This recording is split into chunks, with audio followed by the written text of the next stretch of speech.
इस वक्त मुसलमान उम्रे पे उम्रे कर रहे हैं, हज पे हज कर रहे हैं, लेकिन इस वक्त जो इससे बड़ी जरूरत है वो ये है कि मुसलमान मस्जिद अक्सा की जियारत करें। मेरे जुमलों में गौर करना कि आज लोग खाने काबा की जियारत के लिए जा रहे हैं, बहुत बड़ी सआदत है। हरम मदीना की जियारत के लिए जा रहे हैं, बहुत बड़ी दौलत है। लेकिन इस वक्त मालदारों के लिए और हम में का हर बंदा इस वक्त ये नीयत करे, इसलिए कि अल्लाह माल पर फैसला नहीं करता, मेरा अल्लाह नीयत पर फैसला करेगा। ये नीयत करे कि अल्लाह मैं मस्जिद अक्सा को देखना चाहता हूँ, अल्लाह मैं मस्जिद अक्सा में नमाज पढ़ना चाहता हूँ, अल्लाह तू मुझे वो वक्त और वो सआदत अता फरमा कि मैं मस्जिद अक्सा में बैठकर इबादत करूं, मस्जिद अक्सा में बैठकर तुझे याद करूं। रोने की जरूरत है। मुसलमानों को शायद मालूम ही नहीं है कि मस्जिद अक्सा क्या है। मुसलमानों को खाने काबा की फजीलत मालूम है, मस्जिद नबवी की फजीलत मालूम है, लेकिन मुसलमानों को मस्जिद अक्सा की फजीलत मालूम नहीं है। इसलिए कभी हाथ उठाकर अल्लाह से ये दुआ नहीं मांगते कि अल्लाह तुम मुझे मस्जिद अक्सा की जियारत की तौफीक नसीब फरमा। मुस्लिम शरीफ के अंदर हजरत अबू ज़र रज़ी अल्लाह तआला अन्हु की रिवायत है। हजरत अबू ज़र रज़ी अल्लाह तआला अन्हु फरमाते हैं, मैंने नबी पाक सल्लल्लाहु तआला अलैहि वसल्लम से सवाल किया, आका सबसे पहली मस्जिद इस सरजमीन पर कौन सी बनाई गई? तो आका सल्लल्लाहु तआला अलैहि वसल्लम ने फरमाया मस्जिद हराम, जिसको हम खाने काबा कहते हैं। फिर हजरत अबू ज़र रज़ियल्लाहु तआला अन्हु ने फरमाया सुम्मा बाद, उसके बाद कौन सी मस्जिद? तो नबी पाक सल्लल्लाहु तआला अलैहि वसल्लम ने फरमाया मस्जिद अक्सा। फिर हजरत अबू ज़र रज़ियल्लाहु तआला अन्हु ने सवाल किया, आका दोनों के दरमियान में कितना फासला है?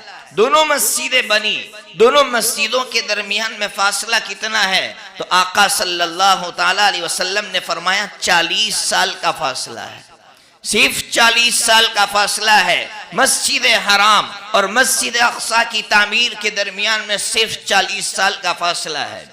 हजरत मैमुना बिन्ते साद रज़ियल्लाहु तआला अन्हा की रिवायत है, मुस्नद अहमद के अंदर ये रिवायत मौजूद है कि नबी पाक सल्लल्लाहु तआला अलैहि वसल्लम से हजरत मैमुना ने पूछा, ऐ अल्लाह के रसूल, ये जो मुल्क शाम है, ये जो बैतुल मुक़द्दस है, मुसलमानों इसको समझो, बैतुल मुक़द्दस एक बहुत बड़ा शहर है, ये कोई छोटी सी जगह नहीं है। अल कुद्स, बैतुल मुक़द्दस जिसको हम कहते हैं, अल कुद्स 36 एकड़ पर मुश्तमिल जमीन पर ये एक शहर आबाद है। तो नबी पाक सल्लल्लाहु तआला अलैहि वसल्लम से सवाल किया, ऐ अल्लाह के रसूल, ये बैतुल मुक़द्दस की फजीलत क्या है?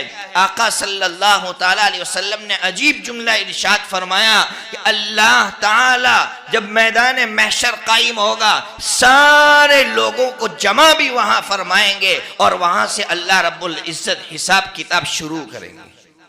कोई मामूली सरजमीन है?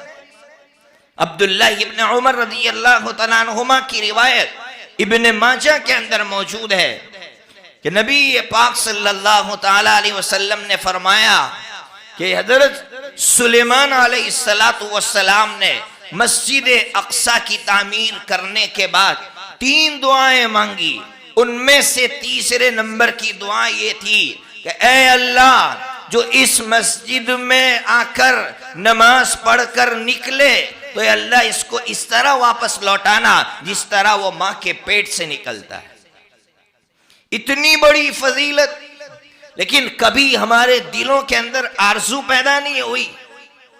इसलिए हजरत मुफ्ती खालिद सैफुल्लाह रहमानी दामत बरकातुहुम करीबी जमाने में मस्जिद अक्सा जाकर आए उन्होंने एक जुमला कहा मैं जो आप तक पहुंचाना चाहता हूं और आप हर मुसलमान तक पहुंचाइए, ये मेरी और आपकी जिम्मेदारी है। मुफ्ती साहब ने तो किताब लिख दी आने के बाद, बैतुल मुक़द्दस का सफरनामा, हजरत ने तो ये किताब लिखी। आने के बाद हजरत ने अपनी रिपोर्ट पेश की और ये कहा कि इस वक्त यहूदी ये चाहते हैं कि मुसलमान कम अज कम मस्जिद अक्सा की जियारत करें, कम अज कम मुसलमान आए। इसलिए जो भी मुसलमान वहां जाता है जियारत के लिए, ये लोग बहुत टॉर्चर करते हैं।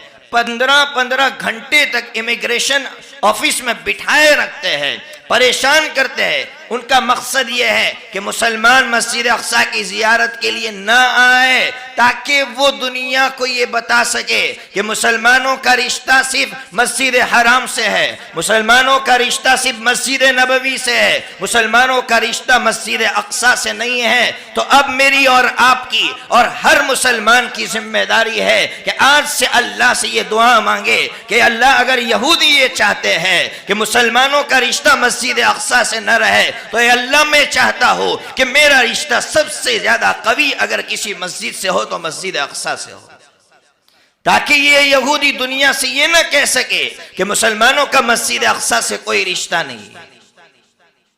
इसलिए मेरे मुसलमान भाइयों, अपने पैसे शादियों में वेस्ट करने के बजाय, अपने पैसे इधर उधर के सफर में दोस्तों के साथ खर्च करने के बजाय जमा करो और जमा करके इस नीयत से आगे बढ़ो कि मैं किसी न किसी दिन दोस्तों के साथ मस्जिद अक्सा जाऊंगा और वहां जाकर जो ईमान का मरकज है, बुखारी शरीफ के अंदर किताबुर रुइया, उसके तहत एक हदीस बाब है, बाब के अंदर हदीस नहीं लाया है, लेकिन मुस्नद अहमद के अंदर यह रिवायत मौजूद है कि मेरे आका सल्लल्लाहु ताला अलैहि वसल्लम आराम फरमा रहे हैं। आका के तकिए के नीचे से एक लकड़ी निकली और जाकर मुल्क शाम के अंदर खड़ी हो गई। आका सल्लल्लाहु ताला अलैहि वसल्लम ने यह फरमाया, इस ख्वाब की ताबीर यह है कि क़यामत से पहले अगर ईमान किसी बाशिंदों का होगा तो वो शाम के बाशिंदों का होगा। दुनिया उनको मिटाने पर तुली होगी, लेकिन उनका ईमान इतना कवी होगा कि पूरी दुनिया मिलकर उनको मिटाना चाहेगी, लेकिन वो मिटा नहीं पाएगी। तो अगर ईमान चाहिए तो ईमान के मरकज पर जाना पड़ेगा और ईमान के मरकज से वहां पावर लेकर आना पड़ेगा। तो इस वक्त की सबसे बड़ी जरूरत है। इसलिए मुसलमानों से मैं कह रहा हूं, हजरत मुफ्ती खालिद सैफुल्लाह रहमानी ने बड़ी अजीब बात आगे लिखी, अगर आप अकेले मस्जिद अक्सा की जियारत के लिए जाना चाहेंगे तो नहीं जा सकेंगे, आप एक टूर की शक्ल में जा सकेंगे। और हजरत मुफ्ती साहब ने तो हैदराबाद के एक टूर का नाम तक लिखा है, एडवेंचर टूर का नाम है। मुफ्ती साहब फरमाते हैं इस टूर का कांटेक्ट करो और इस टूर में आप जोड़ी की शक्ल में और जमात की शक्ल में मस्जिद अक्सा में पहुंचो, ताकि हम अपना रिश्ता मस्जिद अक्सा से कवी तर कर सके। करेंगे? हिम्मत कर लो, नीयत कर लो, नीयत पे अल्लाह फैसले करेगा।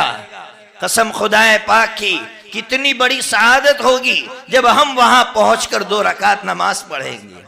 इब्न माजा में रिवायत है, हजरत मैमुना रजी अल्लाह तआला अन्हा ने कहा, ऐ अल्लाह के रसूल, ये सहाबा, ये मर्द हजरात मस्जिद अक्सा जाते हैं और जाकर 2 रकात नमाज पढ़ते हैं, हम औरत जात हम तो वहां नहीं जा सकते हैं, तो हमारे लिए क्या हुक्म है? आका ने फरमाया, ऐ मैमूना, अगर तुम मस्जिद अक्सा में जाकर 2 रकात नमाज नहीं पढ़ सकती हो तो मस्जिद अक्सा में जो चराग जलता है, उस जमाने में चराग जलते थे, तो उस चराग के अंदर जो तेल डाला जाता है वो तेल तुम भेज देना, तो अल्लाह तबारक व तआला 2 रकात नमाज पढ़ने वालों की फहरिस्त में तुम्हें भी लिख देगा। मैं मुसलमानों से कहता हूं, मुसलमानों, हम तो चराग भी नहीं भेज पा रहे हैं। मुसलमान इतने बेहिस हो गए हैं कि मुसलमान 2 आंसू भी नहीं भेज पा रहे हैं। वो तो चराग की बात थी, हम तो 2 आंसू भी नहीं भेज पा रहे हैं। अहले फलस्तीन के लिए हमारी जबानें इतनी गुंग हो चुकी है, इतनी गुंग हो चुकी है कि आज उनका नाम लेते हुए हमें डर लग रहा है, डर लग रहा है, लोग डर रहे हैं। मेरे साथ ये उलमा मौजूद है। मैं एक जगह गया तो मुझसे कहा कि नाम मत लेना, ऐसा कहना मजलूम कौम, मजलूम कौम। मैंने कहा क्या मजलूम कौम, मजलूम कौम करते हो? हम डंके की चोट कहेंगे कि फलस्तीन मजलूम है, मजलूम है, मजलूम है, और क़यामत तक आने वाली अपनी नस्लों को बताएंगे कि इसराइल जालिम है। और आप हमसे कहते हैं नाम मत लो। कैसा ईमान है हमारा? 200 बच्चे अभी शहीद हो गए, मदरसे में पढ़ने वाले बच्चे जब शहीद हो गए, आप वीडियो देखिए, देख नहीं पाते हैं, कैसी चीखें सुनने को मिलती है। छोटे छोटे मासूम बच्चों को जब शहीद किया गया, एक बच्चा जो हाफिज हो चुका था, जब वो शहीद हो गया, जब उसे नहला दिया गया, उसके जिस्म में से खुशबू फूट रही थी। लोग उसके जिस्म पर हाथ मल मल के अपने जिस्म पर मल रहे हैं कि इसके अंदर से खुशबू फूट रही है। इसलिए मेरे मुसलमान भाइयों, अपना रिश्ता इस वक्त हमें मस्जिद अक्सा से और मुल्क शाम से कवी तर करने की जरूरत है। और उसके लिए मैंने रास्ता बताया, अल्लाह से आज से मांगना शुरू कर दो। अल्लाह जब कबूल फरमाएंगे और नहीं कबूल फरमाएंगे तो अल्लाह कल क़यामत के दिन हमें जब उठाएंगे तो मेरा अल्लाह कहेगा इसने मुझसे दुआ मांगी थी, इसको लिख लो, मस्जिद अक्सा में नमाज पढ़ने वालों में लिख लो। इसलिए हम आज से दुआ मांगेंगे।